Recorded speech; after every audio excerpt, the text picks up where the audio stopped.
Eu sou a Toia, sou apaixonada por sapatos e boas conversas. E entre uma reunião e um papo sobre moda, eu trago a minha experiência como empreendedora aqui. Oi, eu sou Jaiane Aguilar, sou advogada há mais de 15 anos, especialista no atendimento empresarial e apaixonada por empreendedorismo. E juntas somos as vozes do Papo de Onça, onde histórias inspiram, soluções e novas ideias sempre surgem e o empreendedorismo é levado a sério de forma leve e divertida. E agora preparem-se para mais um episódio. Está começando agora mais um episódio do Papo de Onça. Sejam bem-vindos. Bem-vindos. E olha só, vamos começar agradecendo aos nossos patrocinadores. Midas Macedo Ferro e Aço, com o aço mais barato, entrega rápida dentro de Belém. Com desconto garantido pelo Luizinho Macedo. Faça RAW e garanta seu desconto. Bem na cara dele. Bem na cara dele. Aguilar Advogado, sempre sendo o parceiro estratégico do seu negócio. E a Maria Fricote, com os looks mais sofisticados, que vão te acompanhar do início ao fim do dia. Para aquela mulher moderna que precisa sair, para deixar o filho na escola e vai terminar a noite com as amigas num vinhozinho. Com certeza, que vai somos dessas, né? Somos. E olha só, quem que a gente tem hoje? Como é que a gente não tinha ainda uma pessoa falando sobre esse assunto? Não, a gente teve uma vez a repórter. Ah, foi verdade. Verdade, né? Mas assim, especificamente sobre oratória. Somente isso. Tratando exatamente disso. E é uma das maiores referências, tão referência no nosso estado, que ele está agora ocupando uma posição nacional e ele vai contar tudo pra gente. Muito legal. Seja bem-vindo, papai do ano, tá, gente? Papai do ano, papai do Miguel. Seja bem-vindo, meu amigo Iago. Um item no currículo. Mais um item. Seja bem-vindo, Iago Bahia. Bem-vindo, Iago. Muito obrigado. Realmente, estava conversando nos bastidores da dificuldade, do desafio que é fazer um podcast. Sei que você já tem mais de 100 podcasts, estou muito honrado de estar aqui participando. Porque dá trabalho, né? Dá trabalho, mas eu sei que depois chega a parte da colheita. Chega. Agora é o momento, para mim, é a hora da nossa colheita, porque o que a gente aprende, o que a gente absorve, o que a gente escuta de história, que a gente leva e implementa no nosso negócio, que muda realmente o nosso dia a dia com o que a gente escuta aqui dentro, é impagável. É o que a gente aprende, né? É isso mesmo. Ainda mais para falar de oratória, que é a minha praia, é o que eu me divirto, é o que eu entendi que fazia sentido para minha vida. Eu digo que o pessoal diz que tem dois momentos muito importantes na nossa vida. O Joel fala muito assim. O primeiro é quando você descobre a mulher que você vai ficar a vida toda. E o segundo, para o homem, é quando você descobre o que você é bom de fazer. Então, que a gente paraquedas nesse mercado de oratória, para você que sente que não nasceu para falar bem em público, que não consegue falar nas redes sociais, saiba que não tem nada a ver com você nascer com alguma coisa. É treinável, é você acreditar muito na tua mensagem. E sempre que eu estou em podcast, eu gosto muito de falar tudo que a gente vem fazendo e ainda é 10% que a gente ainda vai construir. Então, muito obrigado pelo convite. Vou falar para vocês um trauma que eu tenho do Iago. É isso, né? Pode falar isso? Nunca. Pode finalizar. É isso, né? Aí veio o Iago. Aqui dizendo assim, não fala isso. Olha, agora eu vou ficar com isso na cabeça. Não é isso? Mas a gente fala muito da importância das pessoas falarem, aparecerem. E a gente está na era mais digital possível, que as pessoas têm que colocar a cara no seu negócio, principalmente por meio do Instagram hoje. E muitas pessoas são travadas, né? Tem medo de falar. Isso é um assunto que eu acho que vai interessar muita gente. Mas antes da gente entrar nessas dicas, né, de oratória, que, claro, quem quiser, vá direto lá na Vox logo, que resolve todos os problemas. Por favor, que agora eu tenho que pagar fralda, vou comprar um choval. Vai viver na farmácia, vai viver na E olha, ele já encontrou o destino dele da vida. Já encontrou também a mulher da vida? Olha aí. É um homem completo. É um homem completo. Olha, então conta aí pra gente, antes de ter a Vox, como é que funcionou? O que tu fazia da tua vida? Tu já falava bem, falava mal? Sempre foi destaque em oratória, desde a escola ou não? Nada. Conta pra gente. Parte de um nervosismo de ter que falar em público. É engraçado porque recentemente no Baby Show eu encontrei amigos de infância dos meus pais, e quando eles viram assim, falaram, rapaz, tu falava boa tarde pra gente quando a gente estava aqui, mas é a prova que oratória é treinada. Porque a gente paraquedas nesse mundo, eu digo que oratória está muito relacionado com a trajetória de vendas que eu tive, então eu desde pequeno, olha como são as coisas, às vezes a gente não percebe o que a pessoa que está perto da gente, os nossos filhos, são bons de fazer, e a gente vai minando isso com o tempo, né? Papai e mamãe querem, não, seja médico, seja advogado, e às vezes já tem alguns talentos naturais que se forem lapidados. Então, eu comecei a vender quando eu tinha 10 anos de idade. Olha, pra vocês terem uma noção, a primeira venda que eu fiz foi quando, na época, o Paulo Henrique Ganso, lembra do Ganso? Sim. Tá jogando ainda, foi junto com o Neymar. A minha mãe pegou um autógrafo dele. Um autógrafo, quando ele tava bem hypado. Do Neymar ou do Ganso? Do Ganso. Tá. O Ganso naquela época, junto com o Neymar, ele tava com uma projeção melhor do que o Neymar até. Mas Sim. e deu o que deu. E eu levei pra escola e percebi que as crianças, os meus amigos, queriam ver o autógrafo, queriam tocar no autógrafo. Aí minha mãe conta que eu cheguei em casa um dia cheio de moeda. Imagina, que eu fui chegando cheio de moeda. E aí quando ela perguntou, eu falei, não quero te contar. Eu falei, não, é porque eu peguei o autógrafo do Ganso e eu cobrava R$1 para quem queria tocar e ficar lá vendo ele. Eu cobrava R$1,50 para quem queria bater foto e ficar 5 anos R$2. Isso é verdade, minha mãe conta essa história. Ela pegou meu dinheiro todo. Foi a primeira... Aí eu até brinco que... Ela não te colocou de castigo, não? Não, tirou meu dinheiro, colocou de castigo. E eu digo que foi a primeira empresa que eu quebrei porque molhou meu autógrafo. Aí rasgou. Eu quebrei. E aí quando você vai chegando naquela época de fazer faculdade, eu gostava muito de ler. O que dizem, né? Quem gosta de ler tem que fazer. Direito. Você faz direito, você gosta muito de ler, você é muito bacana. Você tem um leque de opções, né? Para quem é advogado que está nos ouvindo. É um leque de opções. Mas eu entrei e não sentia meu coração batendo mais forte. Sabe quando você vai ter que fazer alguma coisa, você sente que você não é melhor naquilo, você sente o peixe fora d'água. Aí eu comecei a ler outros tipos de livros, foi aí que eu li no livro Pai Rico, Pai Pobre, não sei se vocês já leram, mas é um livro que eu indico de cabeceira para quem quer mudar de mentalidade realmente, onde ele fala da importância de aprender a vender. Então eu comecei a buscar capacitação de vendas, fiquei com 18 para 19 anos, quando estava entrando na faculdade, e aí deparei com oratória. Como é que eu ia ser um bom vendedor, se eu acreditava que aquilo era importante, se eu não me comunicava bem? Eu comecei a me apaixonar pela temática oratória, então eu comecei a construir uma trajetória em vendas, mas sempre com oratória. É engraçado que na pandemia eu tinha um grupo de amigos que a gente falava, olha, se a gente tivesse todo o dinheiro do mundo, o que a gente poderia abrir? Eu falava lá atrás, 6 anos atrás, eu queria abrir um curso de oratória, que eu vejo que todo mundo precisa. E aí surgiu a Vox na minha vida e o resto vem sendo história. Isso é um resumo. Tu nunca exercesse, então, o direito. Não. Tu já Nem chegou a te formar, não? Não, me formei. Formou? Me formei. Eu nunca exerci direito, mas estagiei em tudo que vocês possam imaginar, inclusive na PGE. Foi? Procuradora do Estado aqui. Ah, estagiei lá também. Eu Tu também se conheceu lá.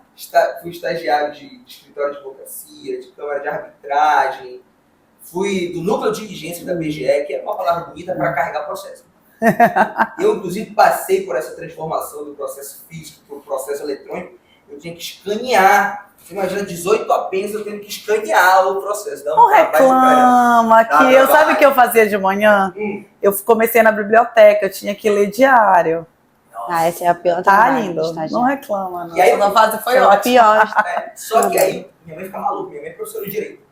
Vocês imaginam eu chegando para ela e falando assim, mãe, eu não quero mais fazer direito, quero virar vendedor de maquininha. Quem é a tua mãe? Simone Bahia. Ai. O nome dela. Fui pró-reitora já da Eu já ia dizer, eu tive uma professora Bahia, acho que era Rosa Bahia. Eu não sei se é parente, eu tinha uns parentes Rosa espalhados Bahia, pelo se não me engano. mundo.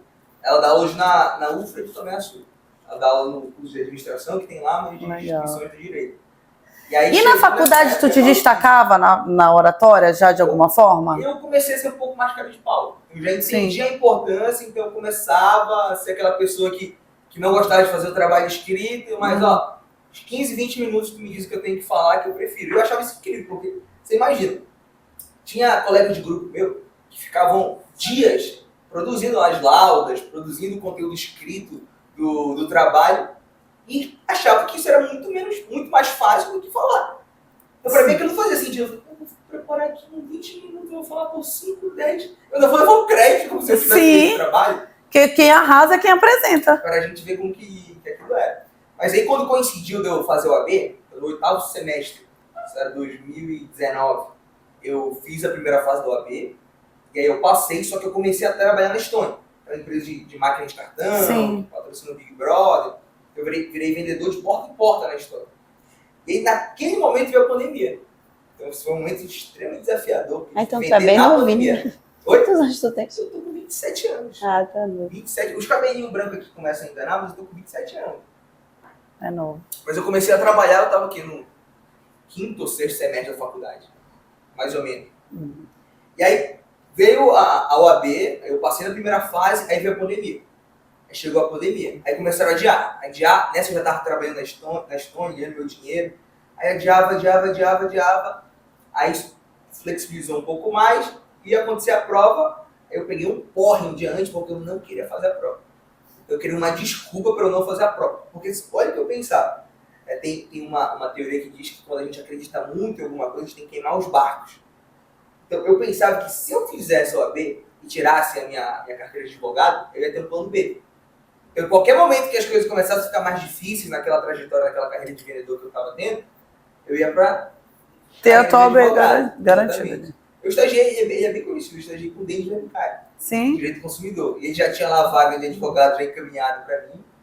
E aí eu tive que realmente tomar essa decisão. Então tu passou na primeira fase e não fizeste Não fez a Nem segunda. cheguei a fazer a segunda fase, óbvio. Não fiz. Poxa, que Tu não te arrepende? mais fácil. Não? Nem. Hoje eu tô muito feliz fazendo o que eu faço. E eu acho que eu ia ser um advogado ruim. Talvez não acima da média, mas ia ser muito feliz. Muito feliz. Agora é um período muito difícil, né? Porque eu na Stone colocava um tênis de academia. Eu andava 3, 4, 5 km no dia, que é batendo de loja em loja. Inclusive, muitos dos nossos colegas empresários eu conheci na época da Stone. O Rafael da Amazônia na Cuia, eu conheci na época da Stone. Quem mais eu conheci? O Rafael do Santé conheci na época da Stone já. Negociava com ele, depois a gente pôde ter essa onda lá no conselho. Com a jovem. Mas aí eu não quis fazer. Me formei porque estava já no EAD. Eu, como a pandemia ainda estava com a vacina mesmo certo, eu estava naquele processo de EAD, aí me fui empurrando para a barriga. Previdenciário, essas últimas matérias, eu não sei de nada. Eu fiz online, só chegava para fazer a prova. Em paralelo a isso, né, é um outro... Espero que ninguém vá caçar o meu diploma aqui. Mas aí eu também comecei a empreender durante a faculdade. E eu fazia resumos. Então, naquela época eu não tinha chat GPT, eu tinha gravações. Então eu fazia os resumos das aulas. Tudo que o professor notava, o professor ia tirar questão e prova de outro lugar. E eu começava a vender isso. Porque eu via que um dia antes, tinha sempre aquela pessoa que chegava assim e falava: O que vai cair na prova? O que vai cair amanhã? Hoje? Pior um que era da minha sala, aí ele era prova, sei lá, processo civil. Qual é a resposta? Artigo tal. Da onde? Porra. Amigo, Coitado, assim fica difícil, né? Ele tava na prova de processo civil, mas não sabia qual era o artigo. Aí eu comecei a vender, não tinha meus resumos. Eu vinha uns R$50, R$60 na época. E teve um momento que eu cogitei pedir desligamento do estágio, porque eu estava ganhando muito mais que a bolsa, e ainda estava sendo pago para fazer uma coisa que era importante para mim, que era estudar. Então eu chegava preparado para a prova. Nossa, naquela época, como não tinha chat GPT, eu fiquei especialista naquele site sinônimos.com.br, que era só para mudar o trabalho. Aí nem imaginava que ia virar vendedor. Coisa maluca, muito menos palestrante, coisa que nunca passou na minha cabeça. Muito E aí, como tu conheceste a Vox? Que momento isso Eu conheci, aconteceu? adivinha onde? No podcast. Então, em 2000 e foi bem em 2020, o Luiz, que hoje é meu sócio, nosso fundador, ele foi no Primocast, lá no início, junto com o Ike Batista. O Ike foi um dos primeiros investidores na Vox, que hoje não é mais do quadro societário. E aí lá eles falaram de oratória. Curso de oratória presencial. Eu falei, caraca, eu tinha feito um curso de R$26 na Udemy. E quem nunca fez um curso na Udemy, na época de estagiário, de universitário, que atira a primeira pedra. Aí eu queria fazer um presencial. Só que na época eu falei com um dos nossos primeiros vendedores, e eles falaram que não tinha presencial aqui. Aí eu falei, não, eu já fiz online, eu não vou, a gente tem um curso online hoje, a gente vende muito para fora, no exterior, mas eu queria fazer presencial. Aí aquilo ficou na minha cabeça, eu falei assim, isso funcionaria aqui em Belém? Foi aí que eu conheci o Gustavo. O Gustavo já era melhor amigo do meu primo, como se fosse meu irmão mais velho. O Gustavo, que hoje é o sócio aqui da unidade do Marizal. Que é super parecido. Todo mundo que é meu irmão, né? Eu falo que não tem essa sorte, né, de ser meu irmão. Eu brinco. A gente foi no Baby Show e você padrinho do Miguel. Você padrinho do Miguel. Legal. Aí perguntaram, seu irmão, não tem essa sorte. Ele não tem essa sorte. Mas aí a gente se conheceu, a gente já se conhecia na verdade. A gente se aproximou e aí foi que ele me fez a proposta de pedir demissão da Stone num dia. No outro final de semana eu já estava em Ribeirão Preto fazendo o treinamento para trazer a Vox para cá. Bacana. Que legal. Aí tu conheceste e foste procurar saber o que era o curso, foi isso? Pesquisei, vi que era uma metodologia presencial. Então, oratória precisa ser presencial. Vai funcionar online, ele vai te ajudar, mas o que te transforma é o presencial. Nossa aluna sabe que nosso aluno lá na volta ele sobe 3, 4 vezes no palco por aula. É a exposição que te faz. Isso. É o destrave, né? Eu encontrei uma moça esses dias na academia, ela virou pra mim e disse: eu queria tanto me posicionar melhor, fazer vídeo. Como é que tu consegue fazer? Tu nasceu falando assim. Eu disse: olha, eu desde criança fui colocada num palanque, que meu pai era político, e aí eu tinha que ficar falando qualquer coisa. Todo mundo adorava, né? E eu cresci fazendo isso. Eu tinha 7 anos, eu tinha 11 anos, eu tinha 15, eu estava discursando. Ou seja, teve a exposição, que é o mais importante. Exatamente. Então, pra mim, falar, entendeu? É normal, pode me colocar numa roda que eu vou sair falando aí aleatoriamente. O que aconteceu? Nem duvida disso. A gente explica do ponto de vista da neurociência, como você se expôs desde cedo, teu cérebro entendeu que falar em público não era um bicho de 7 cabeças. Então, o nosso cérebro foi produzido na época que nós éramos homo sapiens. Então, naquela época não tinha comunicação verbal. Então, por isso era mais fácil viver bem quando tinha vários predadores. Sozinho ou em grupo? Grupo. Em grupo se protegiam juntos. E naquela época, quando alguém se deparava com outro grupo, sozinho, o cérebro colocava essa pessoa no sistema de luta ou fuga. Foge daí, o coração começava a bater mais forte, se suava frio, cortisol, adrenalina. O mundo mudou, não existe mais aqueles predadores, mas qual que é o momento que você está diante de outro grupo? É quando você está no palco, no palanque. A primeira coisa, se o teu cérebro não está treinado, ele pensa: sou eu contra esse outro bando. Eles vão avançar em mim. Só que isso não vai acontecer. É por isso que, da mesma maneira como era lá nos primórdios, o que acontece? Teu coração começa a bater mais forte.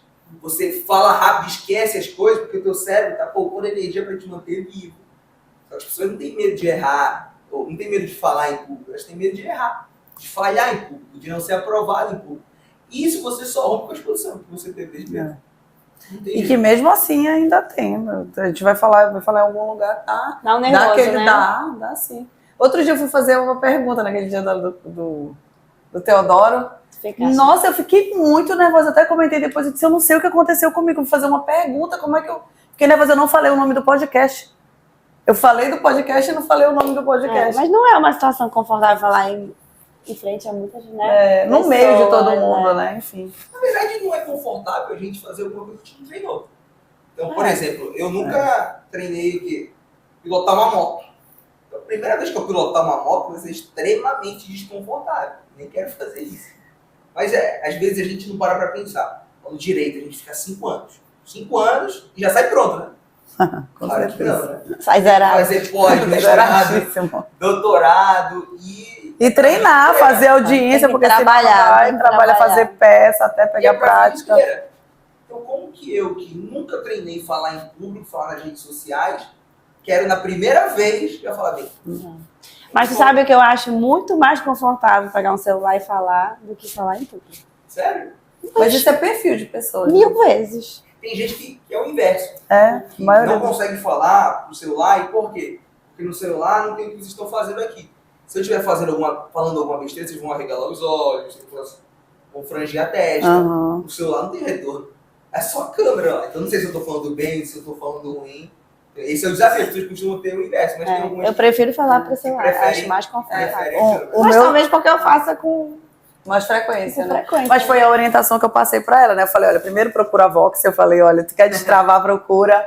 E até comentei que eu levei o pessoal do escritório, a gente ficou 2 dias lá, né? Na Vox. Assim, foi excelente para destravar e dar alguns insights, tudo, mas tu não aprende. Tu tem que fazer uma prática contínua para aprender. Nosso curso principal, ele dura 7 meses. Exatamente. 7 meses, né? E aí, mas o momento com a equipe, cara, foi surreal. Foi, assim, o melhor investimento que a gente fez nos últimos tempos com a equipe. Foi um entrosamento único, assim. E eu não foquei nisso, né? Eu não mirei nisso e acertei isso quando eu fiz a contratação, e foi muito bom. E aí o que eu falei pra ela, eu disse: faz o seguinte, começa a gravar vídeo. Vai gravando, tu não vai sair bem, mas uma hora vai começar a te acostumar com aquilo.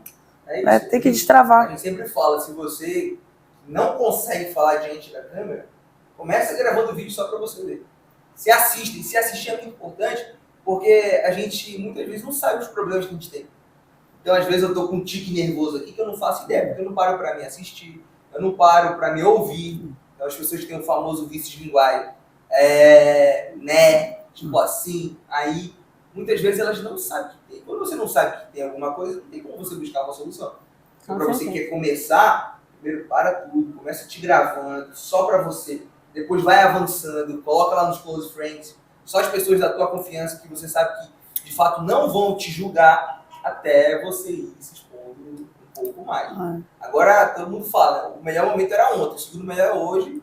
Se deixar para amanhã fica mais difícil. Outro dia eu falei pra minha irmã, mas fica ruim. Eu falei, fica. Vai ficar ruim hoje e daqui a 3 meses vai estar ruim igual hoje se tu não começar a fazer hoje. Se tu fizer hoje, daqui a 3 meses tá melhor.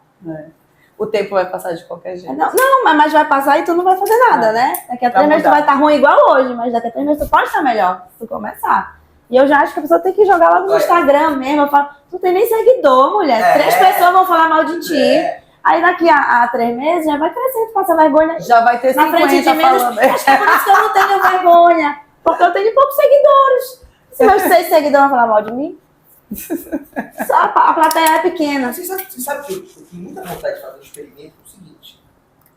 Pegar uma praça de alimentação, pega aqui o Boulevard Shopping. Não, eu não gosto, eu não gosto. Não gosto. Você fica lá, a praça lotada, e chegar lá, alguém me gravar e eu dar um grito assim, olha o que vai acontecer. É a minha hipótese. As pessoas que estão na mesa do lado, elas vão olhar e vão virar assim, ó, nossa, que maluco. Mas, como eu estava te falando, a gente não é tão importante assim como a gente acha que é. Dói, né? Mas esse é um processo que, quando você entende que você não é tão importante assim, você fica mais leve para ter que falar. Não, a pessoa pensa que aqui vai ficar todo mundo 3 meses falando, nossa, aquele vídeo da fulana tava tão feio, nossa, aquela... Tu não vai ficar, né, Thaia? Não, 3 meses eu vou olhar assim, escroto. Passei, pronto. Não vou nem comentar. O Luiz, é o nosso sócio fundador, ele tem uma frase, quando a gente fez a primeira reunião de conselho, fui conselheiro da Vox. Antes de eu entrar para o quadro societário da marca, eu fui conselheiro. Era a primeira reunião, foi o primeiro conselho da Vox. Ele falou assim, ó, essa reunião vai ser horrível, a pior de todas. A gente olhou para ele assim, por quê? Agora, a segunda vai ser um pouco menos pior. Agora, a 25ª vai ser ruim, mas bem melhor do que a primeira. Agora tem que começar. Tá aprendendo, né? Tá construindo as coisas, tem que ir galgando. Mas vai, conta pra gente. Tu montou, fez o projeto, começou a trabalhar. Em que momento foi aí que o pessoal começou a despertar atenção para te colocar depois de posicionar como sócio? Primeiro que parar é o patinho feio. A gente sabe que isso não... Agora tu conseguiu destaque?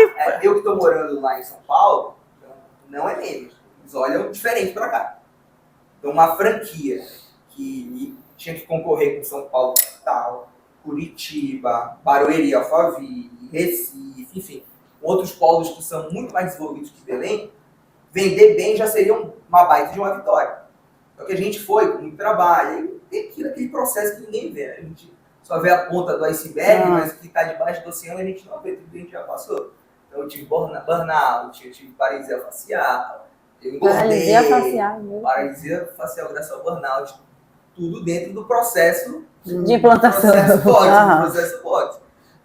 Mas foi pro mundo colocar a cara a tapa, né? Aí você começa a colocar no Instagram, e aí as pessoas falam, virou blogueirinho, virou coach, tá maluco, largou direito pra fazer isso, mas dói pra caramba. Alguém já deve ter sentido assim em algum momento. Pessoas do teu lado, da tua família viram e falam, minha mãe virou e falou assim, tu acha que isso vai vender aqui? Só que é aquilo, né? Você pega a energia negativa e é inteligente você transformar em energia positiva, em motivação, incentivo. Então a gente foi em 23 e 24 a unidade que mais vendeu no Brasil. 23 e 24. 2 anos seguidos a unidade que mais vendeu, mais matriculou no Brasil. Concorrendo com São Paulo capital, com Rio de Janeiro. E a que mais faturou. Mais vendeu em faturamento. E aí, dentro desse processo, a gente tem um plano de carreira da Vox. Você tem que passar lá por várias etapas. A última etapa era o diretor comercial, que era o Luiz, que era o fundador. Era o último, ninguém tinha chegado lá. E aí eu consegui passar dele. Cheguei em 1 ano e 3 meses. O recorde era 1 ano e 6 meses. Aí foi que eu me tornei o recordista nacional de vendas. Tem aquela minha foto com o Checão, lá no meu Instagram, que é bem famosa. Foi na convenção de 2023. Eu recebi o prêmio. Eu ganhei o direito a abrir uma franquia. Eu vendi inclusive para Marabá. A unidade de Marabá foi que eu vendi a minha franquia. Eu já ia dizer, quanto foi esse cheque? Era de 60 mil reais. Era esse cheque. É bom, né? Checão. O pessoal fala, eles não deixaram, tentei ir no aeroporto e não deixaram eu passar aqui, era enorme. Poxa, é legal trazer, né? Pesado. Ia grudar assim em casa. E aí eles começaram a olhar. Então, como eu fui conseguindo esse resultado, claro, foi fruto de um trabalho em equipe. O meu nome aparece lá, mas o Gustavo foi meu Pois sócio, é, isso que eu ia te perguntar, como é que é elencou um de vocês dois, né? Então, a gente fala que a gente fez uma parceria que realmente deu muito certo. Por quê? Ele sempre foi o braço operacional. Então, questão de obra, por exemplo, que eu já estava vendendo. Eu não sei quem é fornecedor de tinta, eu não sei quem é fornecedor de piso. O Gustavo resolvia tudo isso. Agora, a questão comercial era comigo. Então, eu estava blindado. O que é blindar? Ele me provocava para tomar algumas decisões, mas ele resolvia tudo. Uhum. Então, durante todo esse período... Te dava suporte para que tu conseguisse vender. Exato, ele dava suporte. Eu brinco que se não fosse ele, a primeira aula da volta era todo mundo sentado no chão. Todo mundo tendo aula no chão, não tinha cadeira, não ia ter luz direito. Porque eu vendia, mas eu precisava de um suporte. Então, por muito tempo, o Gustavo ele foi esse suporte. Enquanto eu estava vendendo, ele organizava a casa, financeiro, pedagógico, gestão de pessoas. Obrigado. Então, realmente, é importante você também saber onde você é bom. Se você não confia em outras pessoas, obrigado. Se você não confia em outras pessoas, você tem muito mais dificuldade de chegar no resultado. Muito mais. Eu aprendi durante esse momento. E aí, quando foi que eles te enxergaram? Depois disso, já tinha uma visibilidade grande, mas devia ter essa barreira também, né? Por ser daqui, alguma coisa... Em 2023, depois daquele momento, eles começavam a fazer aquelas brincadeirinhas com fundo de verdade. Quando é que você vem aqui para Ribeirão? Quando é que você vem para cá com a gente? Quando é que você vem? Aí eu, bora, me pede namoro oficialmente. Fica só flertando comigo, me pede namoro. Aí foi em novembro de 24, início de novembro de 24, que eles me ligaram e fizeram a proposta. Eu sempre tinha dito para eles que se fosse só para ser diretor comercial, eu não ia. Paladar no retrocede. Para quem empreende, sabe que para voltar para ser CLT é um sacrifício, a menos que você goste. Não era minha praia. A liberdade que empreender tem, de eu estar aqui agora conversando com você, para mim é inegociável. Então, para ser diretor, eu sempre falei, só diretor não vou. Só diretor não vou. Fora a insegurança, né? Diretor pode virar a qualquer momento. Exatamente. Aí eles fizeram a proposta para ser o diretor, mas com participação societária. Então, hoje eu volto a trabalhar em 100 milhões, eles já me deram uma porcentagem da largada, eu tenho um veste que eu posso exercer, né, com um tempo mais porcentagem ainda atrelado à meta. Aí fez sentido. Aí fez total sentido, porque eu já tinha uma fatia de uma empresa que está em ascensão, margem de lucratividade de 30%, 35%. Alguns anos, aí já fez mais sentido eu mudar a minha vida toda de ir para Ribeirão Preto. Então foi algo que foi pensado, mas foi uma proposta. Eu costumo sempre dizer que profissionais muito bons e, entre aspas, pronto, não tem no mercado. Ou eles são donos da própria empresa, ou eles trabalham numa empresa muito grande, ganhando bônus gordurosos, que não tem como você tirar, a não ser que seja uma baita de uma proposta. Foi exatamente o que o Luiz falou para mim. Falou, você tinha 3 caminhos aí. Ou tu abria mais franquia, pra ganhar mais. Não era a tua vontade no momento que eu estava percebendo. Ou tu abria a tua própria empresa. Eu tinha minha empresa de consultoria de vendas, as imersões, que estavam em ascensão, então eu tinha ido para Goiás, já estava negociando para fazer fora daqui do Pará. Ou você vinha aqui para dentro. Então eu não podia te perder. Por isso eu tive que te trazer aqui para dentro. Então foi nesse sentido. E tu chegou a pensar muito sobre isso? Ou tu já estava meio encaminhado querendo isso? Eu liguei para as pessoas que eu mais gostava, liguei para minha mãe, liguei para meu pai. É engraçado porque a minha mãe, quando eu trouxe a voz a primeira vez, ela virou e disse que não ia dar certo. Mãe, né? Ela é maldosa. De mãe, né? De produção. Cuidar. Acho que você vai vender aqui, beleza, você tem certeza. E aí, nesse momento, quando eu recebi a proposta, eu falei, mas o que a senhora acha? Falei, meu filho, quando tu largou direito para virar vendedor de máquina de cartão, eu achei que você já fez a pior decisão da sua vida. Aí você foi lá, na época de gestão, eu ia ser o supervisor mais novo do Norte, eu saí para ir para volta. Aí você foi lá e começou a ganhar dinheiro e começou a ser promovido lá. Aí quando eu achei que você estava indo bem nessa empresa, aí você pede demissão para vender curso de oratório. Aí quando eu vejo você está vendendo pra caramba curso de oratório. Então dessa vez, meu filho, aí também, dessa vez você tem minha bênção, vai dar certo. Aí eu virei para ela e falei, mãe... Acho que já está validado.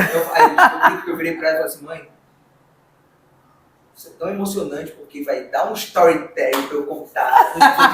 No podcast, o maior podcast do estado do Pará. Vai me dar um storytelling pra eu contar. Então foi mais simples, foi uma semana que eu tomei essa decisão. Então fui... Porque eu acho que o mais difícil é a mudança, né, de estado. É muito diferente. É muito diferente. Agora, o que eu percebi? que, do ponto de vista de pessoas, nós não estamos tão atrás. Tem muita gente boa aqui. Tem muita gente Sim. capacitada aqui. Não tem assistido, não, o podcast? Hã? Não tem assistido o podcast? Não, tem que assistir. Tem que assistir. Se assistir, você vai saber eu sei que que tem. já viu aqui ali, eu tô sabendo. Então tem muita gente de qualidade aqui. E a gente fica com esse complexo de vira-lata, não, tudo que é de lá é melhor. E eu vejo isso quando eu fui entregar curso lá fora. Então, o nível de turma dos cursos que eu entreguei em Rio Verde, por exemplo, que tem um dos maiores renda per capita por conta do agro do Brasil. O nível de consciência do paraense está muito na frente de muita cidade.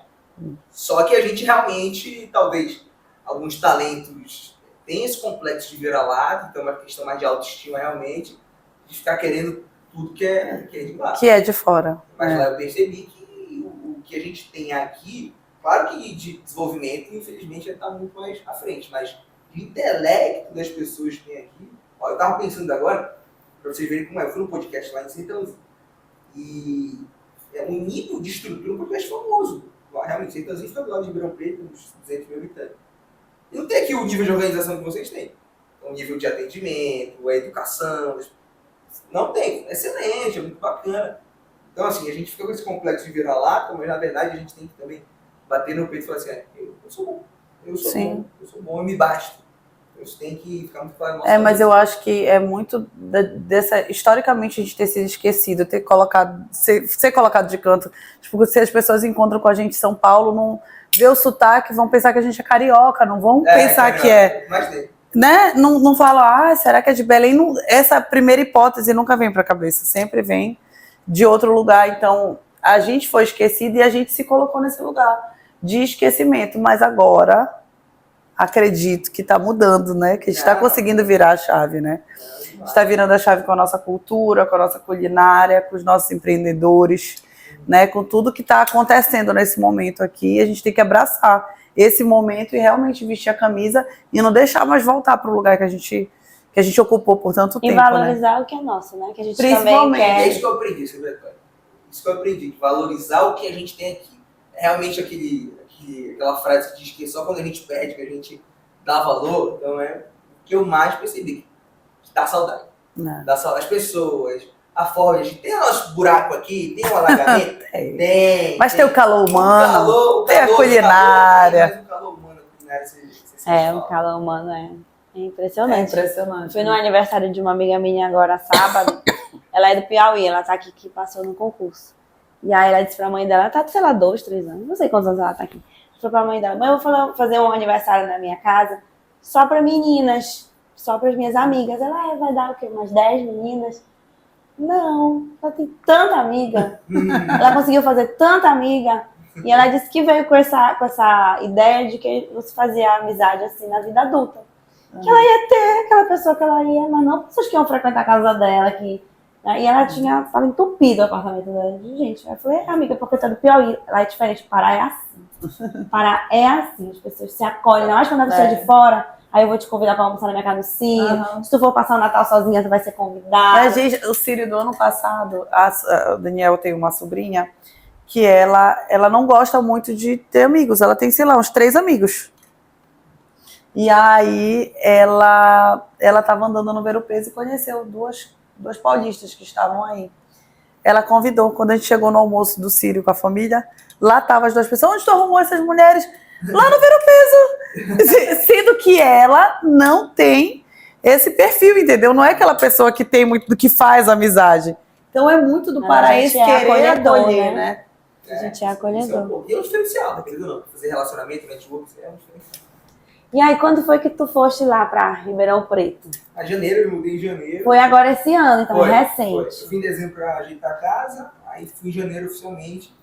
E desde então estou lá. Eu vim aqui para fazer o chá de revelação do meu filho. Aí a Camila vai comigo em setembro, para lá. Ah, legal.